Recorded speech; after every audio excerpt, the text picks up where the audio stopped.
Bienvenidos de nuevo a nuestro estudio de Historia del Antiguo Testamento. Estamos justo en medio del estudio de la vida de Abraham. Notamos en primer lugar, y estamos poniendo su viaje en el mapa. Usted tiene el mapa frente a usted, si tiene un bosquejo, y si no, obtenga uno, ya sea de su asesor o escríbanos. Pero el viaje de Abraham tiene 16 distintas estaciones. Hemos visto en primer lugar Ur de los Caldeos, allá donde el Tigris y el Éufrates se juntan antes de desembocar en el Golfo Pérsico, el lugar de nacimiento de Abraham, y donde por primera vez Dios lo llama a dejar su tierra e ir a la tierra donde Dios lo hará una gran nación y lo bendecirá. Se le hace una promesa doble, es decir, que su nación o su simiente será una gran nación y que esa nación poseerá toda la tierra.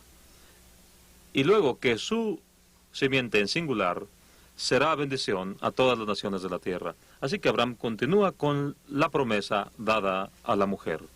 Deja a Ur junto con su padre y su madre, estoy seguro, su esposa y su sobrino Lot y la esposa de Lot.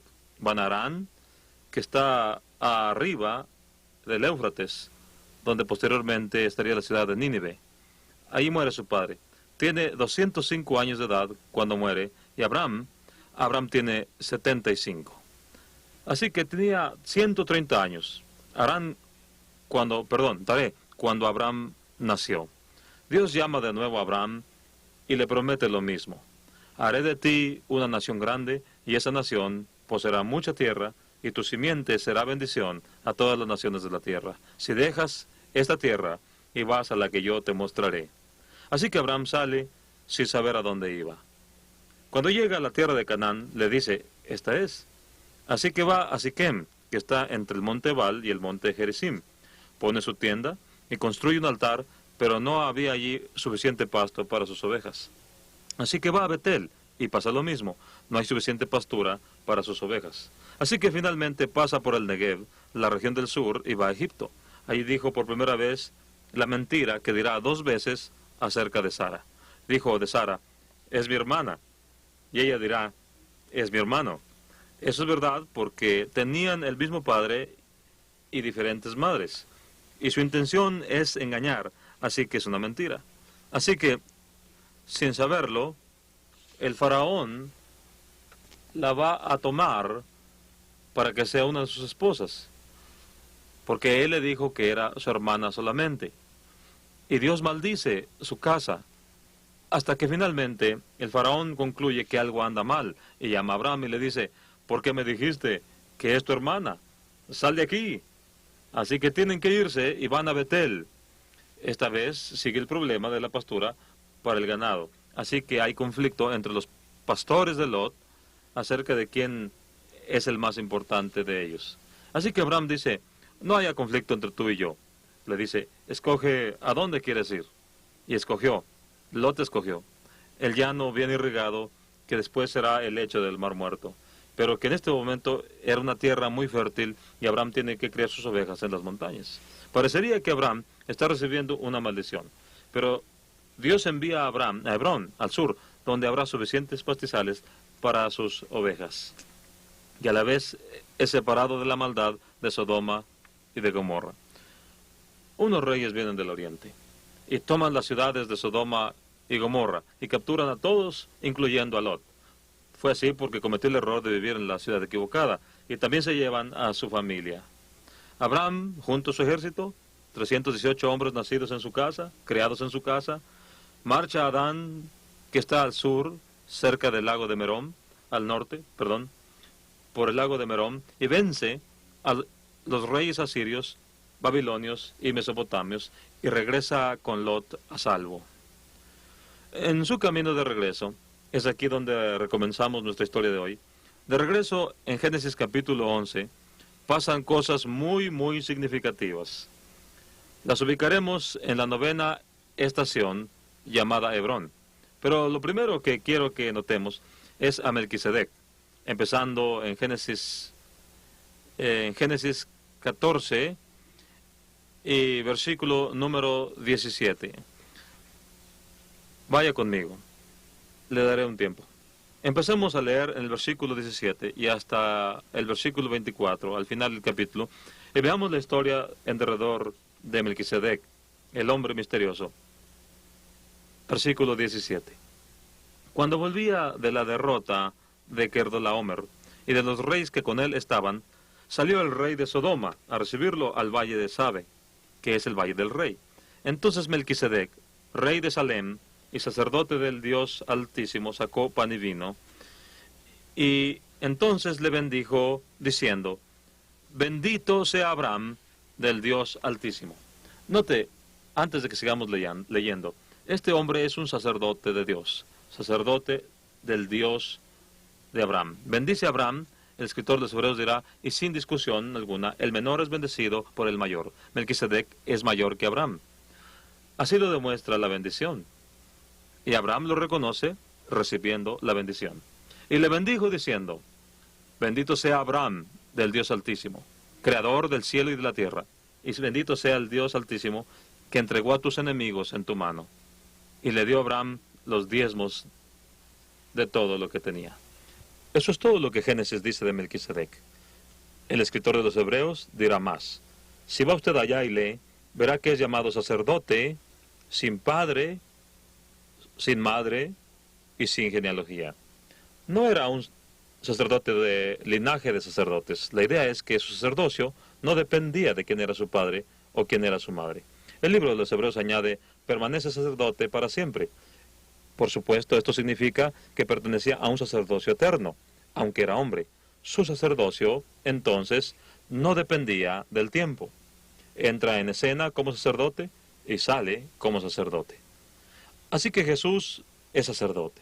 El escritor de los Hebreos lo dice, y el libro de Salmos en el capítulo 110.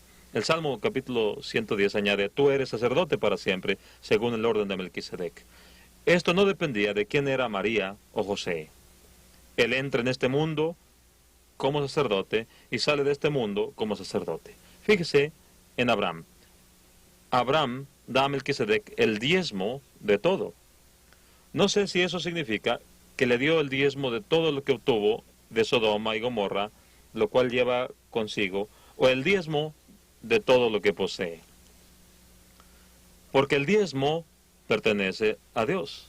Eso fue así antes de la ley, lo fue durante la ley y probablemente después de la ley. Pero Melquisedec es una persona misteriosa. ¿De dónde vino? No lo sabemos. ¿Cómo supo de Jehová? No lo sabemos.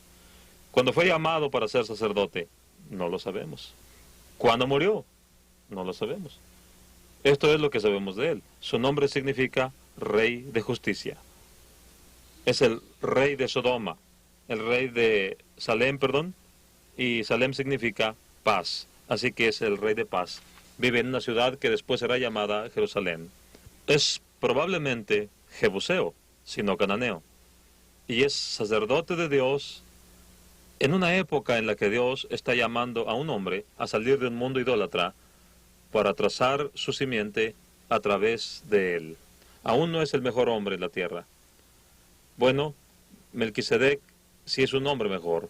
El rey de Sodoma también está ahí oyendo todo esto. Así que note usted lo que el rey de Sodoma le dice a Abraham, empezando en el versículo 22.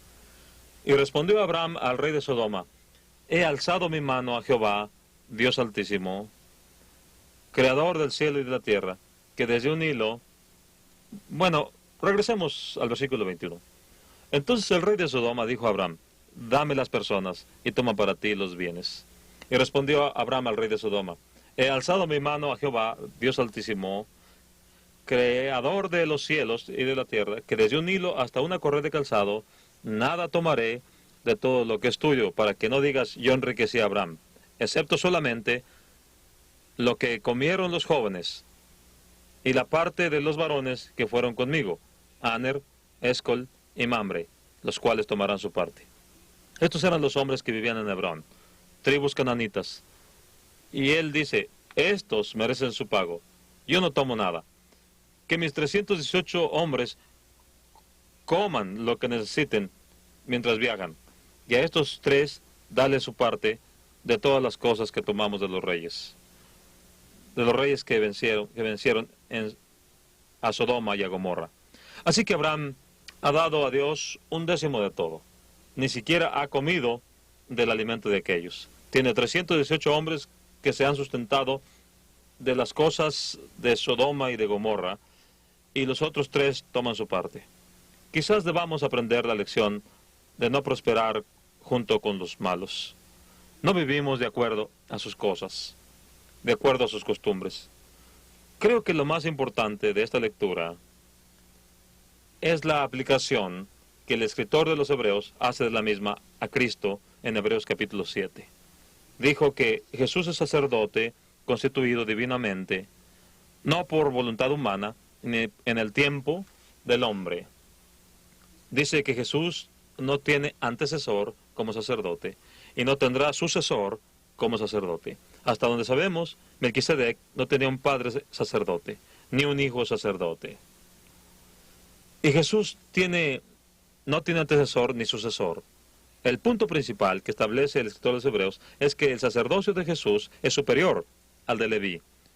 Porque Leví, dice, le pagó el diezmo a Melquisedec estando en los lomos de Abraham, cuando éste le paga a Melquisedec.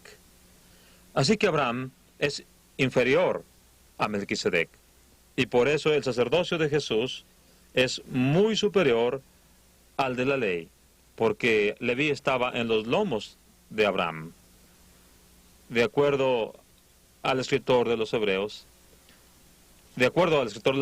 y Génesis, Jesús entra en escena como sacerdote, Melquisedec entra en escena como sacerdote y sale de ella como tal. Y ahora lo más importante es que ambos son rey y sacerdote. Esas son las únicas 2 veces en toda la Biblia en que Dios pone el sacerdocio y el reino de una nación en una sola persona, en Melquisedec y en Cristo. Esa es la naturaleza misma de Melquisedec en este incidente. Ahora, en el capítulo 15 del libro de Génesis, hallará usted quizás la cosa más importante que haya sucedido en la vida de Abraham, porque va a ser un pacto, o dicho de una manera mejor, Dios va a hacer un pacto con Abraham en esta ocasión. Lea conmigo, empezando en Génesis 15, versículo 1. Después de estas cosas vino la palabra de Jehová a Abraham en visión, diciendo, no temas, Abraham, yo soy tu escudo, y tu galardón será sobremanera grande. Y respondió Abraham, Señor Jehová, ¿qué me darás, siendo así que ando sin hijo? Y el mayordomo de mi casa es este Damaseno, Eliezer. Dijo también Abraham, mira que no me has dado prole, y he aquí que será mi heredero un esclavo nacido en mi casa. Dios le había prometido descendencia innumerable. Ya habían pasado años desde entonces. Entonces Dios regresa y repite la promesa, yo soy tu escudo y tu galardón. Pero Abraham dice, si es así, ¿dónde están mis hijos? La ley era que si no tenía hijos, el siervo que había cuidado de la casa todos esos años, después de su muerte, después de muerta su esposa, poseería todas sus riquezas, las cuales había cuidado e incrementado. Así que Abraham dice, ¿cómo puedo saber? Me hiciste una promesa, pero aún no tengo hijo. No hay hijo en mi familia. ¿Cuál es la respuesta de Dios? Versículo 4. Luego vino a él la palabra de Jehová, diciendo, no te heredará sino un hijo tuyo será el que te heredará. Él será tu heredero. Pero, ¿dónde está la prueba de ello? La sola palabra de Dios hubiera sido suficiente en tiempos pasados. Pero ahora viene la prueba de la fe de Abraham, versículo 5 del capítulo que leemos. Y lo llevó afuera y le dijo, mira ahora los cielos, y cuenta las estrellas y las puedes contar. Y le dijo, así, de esta manera, será tu descendencia. Veamos ahora la respuesta de Abraham en el versículo 6. Y creyó a Jehová Abraham, y le fue contado por justicia. Dios hará más que eso. Le dará una señal a Abraham, pero Abraham cree sin esa señal. Cuando Dios dijo, así será, Abraham dijo, yo lo creo. Este pasaje será citado en el Nuevo Testamento para ilustrarnos la clase de fe que debemos de tener para ser justificados. La fe que cree porque Dios lo dice. Pero Dios es lleno de gracia y no dejará todo de esa manera. Ahora hará esta promesa, este pacto, y un pacto debe ser sellado. Ellos deben tener alguna prenda para ratificarlo. Así que, lea conmigo, empezando en el versículo 7. Y le dijo, yo soy Jehová, que te saqué de Ur de los caldeos, para darte a heredar esta tierra. Y él respondió, Señor Jehová, ¿en qué conoceré que la he de heredar? Él quiere una señal. Y le dijo, tráeme una becerra de 3 años, y una cabra de 3 años, y un carnero de 3 años, con una tórtola y también un palomino. Estamos a punto de derramar sangre. No hay un solo pacto en la Biblia sin derramamiento de sangre. Ahora se derramará sangre. Y tomó él todo esto. Abraham puede hacerlo. Note que el hombre debe hacer lo que puede para que Dios haga lo que el hombre no puede hacer. Así que Abraham tomó la becerra, la cabra, el carnero, la tórtola y el palomino y los trajo y los partió por la mitad y puso cada mitad una enfrente de otra, mas no partió las aves, y descendían las aves de rapiña sobre los cuerpos muertos, y Abraham las ahuyentaba. Aún hace lo que puede hacer. Él puede juntar el sacrificio, puede preparar el sacrificio, puede espantar las aves. Mas a la caída del sol sobrecogió el sueño a Abraham. Y he aquí que el temor de una grande oscuridad vino sobre él. Entonces Jehová dijo a Abraham, ten por cierto. Abraham quería saber cómo sabría. Ahora Dios le dice, sabe por cierto, que tu descendencia morará en tierra ajena, y será esclava allí, y será oprimida por 400 años. Irán a la cautividad, esclavizados y maltratados por 400 años. Mas también a la nación a la cual servirán juzgaré yo, y después de esto subirán con riqueza. Y tú vendrás a tus padres en paz, y serás sepultado en buena vejez. Y en la 4ª generación volverán acá, porque aún no ha llegado a su colmo la maldad del amorreo hasta aquí. Antes de seguir hablando del derramamiento de sangre y del establecimiento de un pacto, note lo que Dios ha dicho. Él ha dicho, morirás de una buena vejez y en paz. Tu simiente irá a una tierra extraña, y serán afligidos, y servirán por 400 años. Después de esto, en la 4ª generación, regresarán a este mismo lugar y lo heredarán. ¿Y por qué no hacerlo ahora? Porque no se ha completado la iniquidad de los amorreos. Dios no juzga a ninguna nación antes de tiempo. Luego en el versículo 17. Y sucedió que puesto el sol, y ya oscurecido, se veía un horno humeando, y una antorcha de fuego que pasaba por entre los animales divididos. En aquel día hizo Jehová un pacto con Abraham, diciendo, a tu descendencia. Note usted, que en aquel día hizo Jehová un pacto con Abraham. Esa antorcha es Dios. Es Dios o algo que representa a Dios al pasar por entre las partes. Pero en aquel tiempo, cuando los hombres hacían un pacto, cortaban un animal en dos y se paraban en medio y juntaban sus manos. Habrían cortado sus manos y sangraban. Su sangre se derramaba junta y juramentaban su pacto. Y decían, si no guardamos este pacto, lo que ha pasado a este animal nos pasará a nosotros. Así que estaban atando ellos mismos, se estaban atando mientras ellos vivían para estar en pacto el uno con el otro. Y cuando los hombres hacían un pacto de sangre, los amigos del otro eran sus amigos y los enemigos del otro eran sus enemigos. El dinero de uno era el del otro y si uno moría, el otro se encargaba de él. Recuerde que esto porque volveremos a mencionarlo cuando estudiamos el pacto que David hizo con Jonatán. Pero hoy Dios hace un pacto con Abraham y dice, que yo sea como uno de estos animales muertos, si no guardo mi pacto. Yo creo que este pacto es firme, porque es imposible que Dios mienta. En aquel día hizo Jehová un pacto con Abraham, diciendo, a tu descendencia daré esta tierra. ¿Cuál tierra? Desde el río de Egipto hasta, en el mapa usted lo puede ver, al sur de Palestina está el río de Egipto, el Nilo. Desde ese río hasta el gran río, el río Éufrates, la tierra de los eneos, de los eneseos, los calmoneos, los eteos, los fereceos, los refaitas, los amorreos, los cananeos, los gergeseos y los jebuseos. Esos son muchos eos. Pero estas son las tribus que tenían, que poseían la tierra en ese tiempo. Y Abraham la poseería después. Este es un pacto que Dios ha hecho. Aquí quiero hacer una pausa. Aún tenemos tiempo suficiente para discutir la idea de ese pacto y ver cómo Dios constantemente está consciente del mismo. Y Dios guardará su pacto aunque el hombre no lo haga. Él mismo se ha comprometido. Déjeme rápidamente decir lo que dijimos. Cuando dos hombres hacían un pacto, eran más que hermanos, eran hermanos de sangre. David hizo un pacto así con Jonatán, y creo que Pablo habría hecho un pacto tal con Timoteo, porque eran padre e hijo en el Evangelio. Cuando se hacían tales pactos, duraban mientras las personas vivían. Ilustrémoslo con David y Jonatán, y lo mencionaremos de nuevo cuando estudiemos de ellos.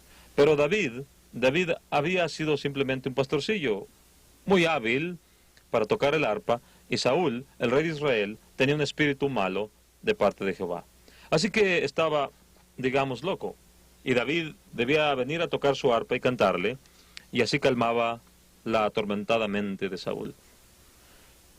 Pero Saúl estaba tan enloquecido que tenía celos de David, quien fue a la guerra y logró más victorias que Saúl. Así que intentaba una y otra vez matarle con su lanza.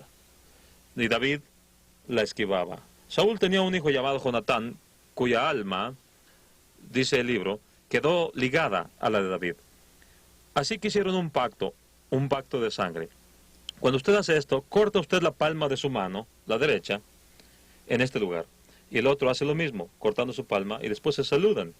Eso es lo que surgió, de ahí surgió el saludo de mano. Originalmente el saludo de mano era para hacer un pacto. Pero cuando unían sus manos, la sangre se mezclaba, y así la sangre de David vino a ser la de Jonatán, y la de Jonatán de David. Es por eso que cuando Saúl peleaba con David, David no peleaba con él porque tenía un pacto hecho con su hijo Jonatán, el hijo de Saúl. Es por eso que cuando pudo matarlo 2 veces, no mató a Saúl, porque era padre de Jonatán. Y David tenía pacto con Jonatán. Fue un pacto de sangre. Y por eso, cuando Saúl y Jonatán murieron, el mismo día, bueno, realmente a Jonatán lo mataron y Saúl cometió suicidio. Ese mismo día, en el campo de batalla, toda la familia de Jonatán y de Saúl huyeron. David envió un carro de guerra a donde estaba Mefiboset, el hijo lisiado de Jonatán. Envió un carro para traerle. Yo puedo imaginar cómo se sintió Mefiboset, el inválido, que caminaba con una muleta, probablemente una muleta hecha de mano de algún árbol del monte. Imagine usted cómo se sintió cuando llegó ese carro al campo de batalla. Porque pensaba como lo hacían los reyes, que estaban a punto de matarlo, porque los reyes mataban a los hijos y a la familia del rey vencido. Pero en lugar de que lo mataran, es llevado a Jerusalén, se le dan 2 siervos para que lo cuiden siempre, lo bañan, lo asean, lo visten y se sienta a la mesa del rey. Come de los manjares del rey. Si alguien le hubiera preguntado a Mefiboset, ¿qué haces aquí? Él diría, no lo sé. ¿No eres tú el hijo de los enemigos del rey? Bueno, yo creía que sí. ¿Qué haces sentado a la mesa? Él diría, pregúntale al rey. Y si usted le preguntara a David, él diría, yo hice pacto con su padre, y por eso debo cuidar de él. Y al final de ese pasillo hallarás una lanza, un escudo y una túnica. Pertenecen a su padre. Y son las prendas de que él y yo hicimos un pacto de sangre. Esa es la clase de pacto que Dios ha hecho con Abraham. Él se ocupará de los hijos de Abraham, aunque estos no lo merezcan. Cuidará de los hijos de Abraham, aun cuando merecen ser destruidos, porque tiene un pacto con Abraham. Dios tiene un pacto tal conmigo y con usted. Si usted ha sido bautizado en Jesús y la sangre de Jesús lo ha limpiado y ahora le limpia y mora en usted, tiene usted un pacto igual con Dios. Y Dios con usted. Si somos fieles a ese pacto, usted puede estar seguro. Dios es fiel a su parte del pacto. Él cuidará de nosotros. Él cuidará de nuestros hijos. Él cuidará de nuestro destino eterno si le somos fieles. Pero sin sangre no se hace ningún pacto. Se necesitó la sangre de Jesús. Y Él murió en la cruz. Se necesitó sangre. Es por eso que Romanos 12:1 me dice que debo ofrecer mi cuerpo en sacrificio vivo. Abraham solo podía ofrecer estos animales muertos, pero ofreció lo que pudo y lo hizo. Yo solo puedo ofrecer mi cuerpo. Todo lo que puedo dar a Dios es lo que soy. Y cuando lo doy a Dios, yo he hecho un pacto de sangre con Él. Habrán muchas otras cosas en la vida de Abraham, pero dependerán de su pacto con Dios, el cual Dios hizo este día, y Abraham lo hizo con Dios. Abraham guardará este pacto. Mentirá, mostrará debilidad, pecará, pero guardará el pacto. Y el Dios inmutable, el Dios puro, le guardará seguro en su mano, porque él guarda el pacto con Dios. Si no lo ha hecho, hágalo, haga un pacto con Dios. Si ya lo ha hecho, guarde su pacto con Dios, y Dios lo guardará para con usted. Él le bendecirá mientras camina con él. Él le maldecirá si no lo hace. Continuaremos con la vida de Abraham en nuestra siguiente lección.